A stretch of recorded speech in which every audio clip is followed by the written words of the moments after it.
మంచిర్యాల జిల్లా Bellampalli circle నెల్లెల police station పరిధిలో tea junction వద్ద పోలీసులు సాధారణ తనిఖీల్లో భాగంగా గిర్బర్ బైక్ పై అనుమానాస్పదంగా తిరుగుతున్న యువకుని ఆపి ప్రశ్నించగా చుట్టాల ఇంటికి వచ్చినట్టు పొంతలని సమాధానం చెప్పడంతో మరింత సమాచారం కోసం పోలీస్ స్టేషన్లో విచారణ జరపగా అసలు నిజం తెలిసింది. ముస్తాకిన్ అనే యువకుడు బైక్ రిజిస్ట్రేషన్ పేపర్ పై ఉన్న నెంబర్ కాకుండా మరొక నెంబర్తో తిరుగుతుండగా నరేష్ అనే యువకునికి 5 సార్లు చలాన్ రావడంతో ఫిర్యాదు చేయగా బైక్ నెంబర్ ప్లేట్ వాడుతూ చలాన్లు కట్టవలసి వస్తుందని మార్చి తిరుగుతున్నట్టు ఒప్పుకోవడం జరిగింది. డ్రైవింగ్ లైసెన్స్, హెల్మెట్ లేకుండా మంచిర్యాలలో 5 ఛానళ్లు వచ్చినా కట్టకుండా తప్పించుకు తిరుగుతున్నట్లు రూరల్ సీఐ తెలిపారు. బైక్ ని జప్తు చేసుకుని యువకునిపై చీటింగ్ కేసు నమోదు చేసినట్టు వారు తెలిపారు.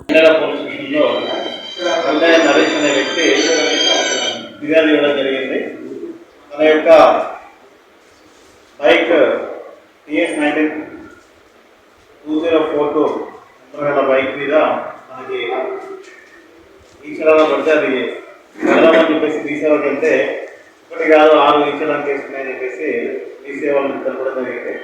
దాని మీద ఆ 6 ఈచలాలను కూడా తను ప్రింట్ తీసి చూస్తే ఒకటి తన బైక్ది, మిగతా 5 కూడా ఎవరో గుర్తెరిగిన వ్యక్తులు తన యొక్క బైక్ లాభ బండి అయితే సిక్సర్ బండికి తన నెంబర్ ప్లేట్ పెట్టుకొని మంచాల్లో 5 ఫైన్లు పడ్డట్టుగా ఉంది. దాని మీద పోలీస్ స్టేషన్లో ఫిర్యాదు ఇస్తే క్రైమ్ నెంబర్ 106/20 అండ్ సెక్షన్ 428 కింద కేసు నమోదు చేయడం జరిగింది.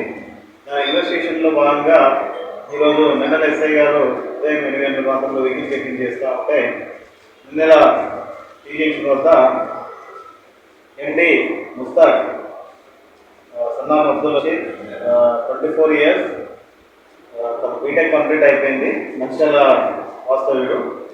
తను తన యొక్క జిక్సర్ బైక్కి ఇంటెన్షనలీ ఈ యొక్క ట్రాఫిక్ ఈ చలాన్స్ మరియు ఈపెట్టే కేసెస్ ఏమన్నా రోడ్ యాక్సిడెంట్స్ ఏమన్నా అయినా కూడా తప్పించుకోవాలన్న ఉద్దేశంతో కావాలని తన బైక్ నెంబర్ ఉన్నటువంటి TS 192942ని తీసివేసి TS 192042 నెంబర్ ప్లేట్ తయారు చేసుకుని తన బైక్ ఫిట్ చేసుకుని మంచిగా తిరుగుతూ ఈ యొక్క 5 ఈ చలాన్లు ఉండడం జరిగింది. అతన్ని ఇన్ఫర్మేషన్ తీసిన తర్వాత అతను తను చేసినటువంటి నేరం ఒప్పుకోవడం జరిగింది. ఈ యొక్క ముస్తాక్ ఈ లైసెన్స్ కూడా లేదు. సో తను 5 నెలల నుంచి యొక్క బైక్ చలాన్స్ ఉన్నాయి. 25/5/2020 నాడు మంచిర్యాల ట్రాఫిక్ కేసు వాళ్ళు ఒకటి వితౌట్ హెల్మెట్ కేసు పెట్టడం జరిగింది. 2/6/2020 నాడు ఒకటి, 3/6/2020 నాడు ఒకటి, 6/6/2020 నాడు ఒకటి, 13/6/2020